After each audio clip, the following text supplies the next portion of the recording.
Aksi pencurian sepeda motor ini terekam kamera pengawas. Pencuri ini nekat mencuri sepeda motor yang terparkir di pinggir jalan dengan kondisi terkunci stang. Petugas kepolisian sektor Tambora berhasil menemukan tempat persembunyian kawanan pencuri sepeda motor yang berada di kawasan Lebak, Banten. 4 pelaku yakni AF 23 tahun, P 22 tahun, RF 22 tahun, serta IR 23 tahun berhasil ditangkap. Polisi juga menyita 3 unit sepeda motor curian beserta alat yang digunakan untuk mencuri. Dari 4 pelaku yang diamankan, 2 sebagai pemetik dan 2 lagi sebagai joki. Kalau para pelaku ini biasanya beraksinya di wilayah mana? Di wilayah Tambora juga doang atau seperti apa, Pak? Untuk pengakuan dari pelaku, mereka melakukan aksinya di sekitar Jakarta Barat dan sekitarnya. Kawanan pencuri sepeda motor ini telah beraksi 10 kali di wilayah Jakarta Barat dan sekitarnya. Mereka terjerat pasal 363 KUHP tentang pencurian dengan ancaman 7 tahun kurungan penjara. Dari Jakarta, Miftahul Gani, iNews melaporkan. Pemirsa, 2 pelaku jambret yang biasa beroperasi di kawasan Terminal Tanjung Priok, Jakarta Utara diringkus petugas. Kedua pelaku yang sudah 5 kali beraksi ini menargetkan korbannya yang sedang bermain handphone di pinggir jalan.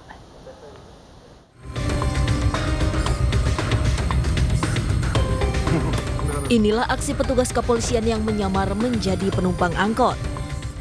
Begitu melihat pelaku spesialis jambret yang sudah menjadi target, petugas langsung melompat keluar dan meringkus pelaku yang sedang berada di pinggir jalan di Terminal Tanjung Priok, Jakarta Utara. Kedua pelaku langsung diborgol dan tidak bisa berkutik lagi saat digelandang ke Polsek Tanjung Priok, Jakarta Utara.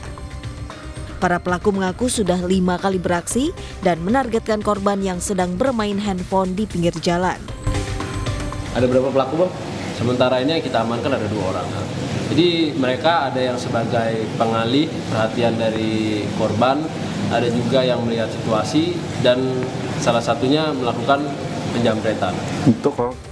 Untuk meminimalisir tindak kejahatan di jalan raya, petugas kepolisian akan terus melakukan patroli dan aksi cepat tanggap terhadap aksi kejahatan yang terjadi di kawasan rawan kejahatan di Tanjung Priok, Jakarta Utara. Dari Jakarta, Sofyan Firdaus, iNews melaporkan. Penangkapan 2 pemalak sopir truk di kawasan Kayu Besar, Jakarta Barat viral di media sosial. Salah satu pelaku terbukti positif mengkonsumsi narkoba.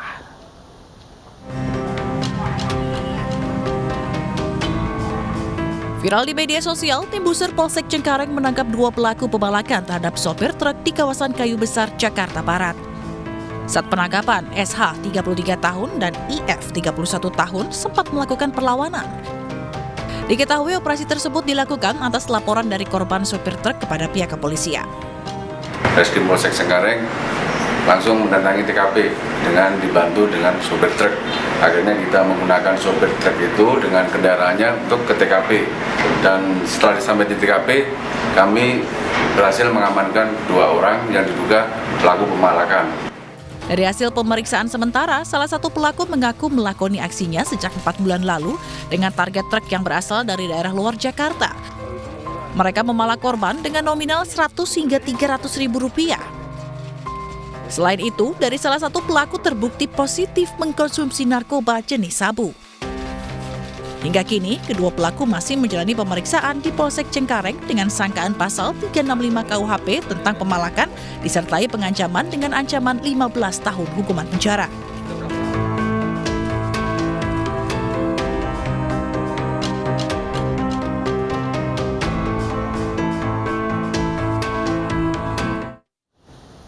Sementara aksi kejar-kejaran mewarnai penangkapan preman di kota Medan, Sumatera Utara. Polisi menangkap lebih dari 100 orang pelaku pungli dan juru parkir liar yang meresahkan warga.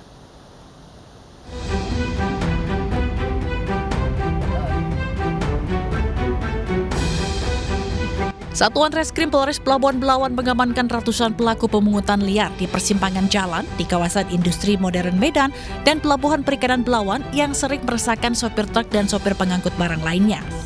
Dalam sehari razia, petugas mengamankan sedikitnya 111 orang pelaku pungli dan juru parkir liar yang langsung dibawa ke Polres Pelabuhan Belawan. Kapolres Pelabuhan Belawan AKBP Joshua Tampubolon mengatakan penangkapan ratusan juru parkir liar ini menindaklanjuti laporan masyarakat yang resah dengan keberadaan juru parkir liar dan pelaku pungli di persimpangan jalan. Untuk jumlah premanisme yang kami amankan dalam kurun waktu 1 hari yaitu berjumlah 111 orang ya dari berbagai macam kecamatan, antara lain di Kecamatan Medan Labuhan, kemudian Belawan, kemudian Hamparan Perak dan Medan Labuhan. Demikian. Selanjutnya ratusan pelaku pungli dan juru parkir liar ini didata dan dibina. Petugas juga akan memproses hukum jika selama pembinaan terdapat laporan kejahatan yang dilakukan para pelaku. Dari Medan, Sumatera Utara, Yuda Bahar, iNews melaporkan. Kebakaran hebat melanda permukiman padat penduduk di Gang Cempaka, Cipete Utara, Jakarta Selatan. Belum diketahui pasti penyebab terjadinya kebakaran, namun dugaan sementara karena korsleting listrik.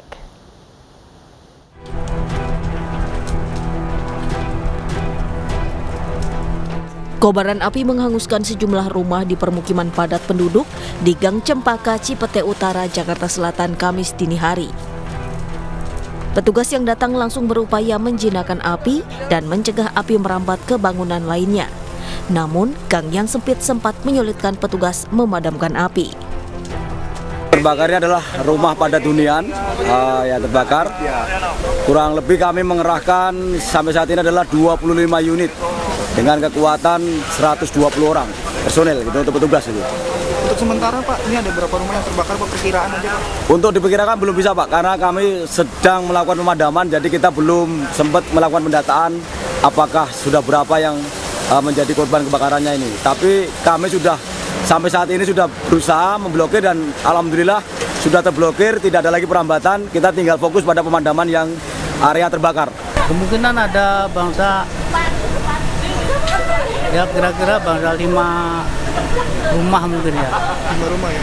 Sama kos-kosan apa ini? Ya rata-rata petakan. Api baru bisa dipadamkan 1 jam kemudian setelah 25 unit mobil pemadam kebakaran diterjunkan ke lokasi kejadian. Belum diketahui pasti penyebab terjadinya kebakaran. Dugaan sementara, api berasal dari hubungan pendek arus listrik. Tidak ada korban jiwa ataupun luka dalam musibah ini, namun kerugian ditaksir mencapai ratusan juta rupiah. Dari Jakarta, Rio Manik, iNews melaporkan.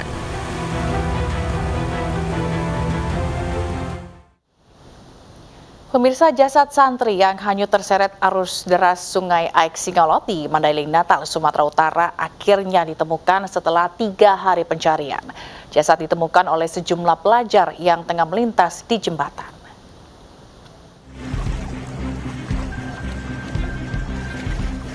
Jasad santri yang hanyut terseret arus deras Sungai Aek Singolot di Mandailing Natal, Sumatera Utara akhirnya ditemukan sejumlah pelajar yang tengah melintas di atas jembatan. Ratusan warga pun berbondong-bondong mendatangi lokasi penemuan jenazah santri Pondok Pesantren Mustafawiyah yang hanyut 3 hari lalu. Korban hanyut karena terseret air bah yang tiba-tiba datang saat mandi di sungai. BPBD Mandailing Natal bersama Basarnas telah 3 hari mencari korban sejak dinyatakan hilang. Bahkan pencarian dilakukan hingga radius lebih dari 20 km dengan menyisir Sungai Aek Singolot dan Sungai Batang Gadis. Pastikan ke kita sama Basarnas, kita segera turun. Setelah kita turun, udah masyarakat udah ramai ya. Dan tadi dipastikan melalui ada seorang gurunya dibuka lagi. Dia kan kenal wajahnya karena dia muridnya, karena jenazah ini muridnya ya. Dan dipastikan Ustadz tadi, guru tadi bahwa itu muridnya. Jasad korban dibawa ke ruang jenazah RSUD Panyambungan dan langsung dipulangkan ke rumah duka di Siak, Riau.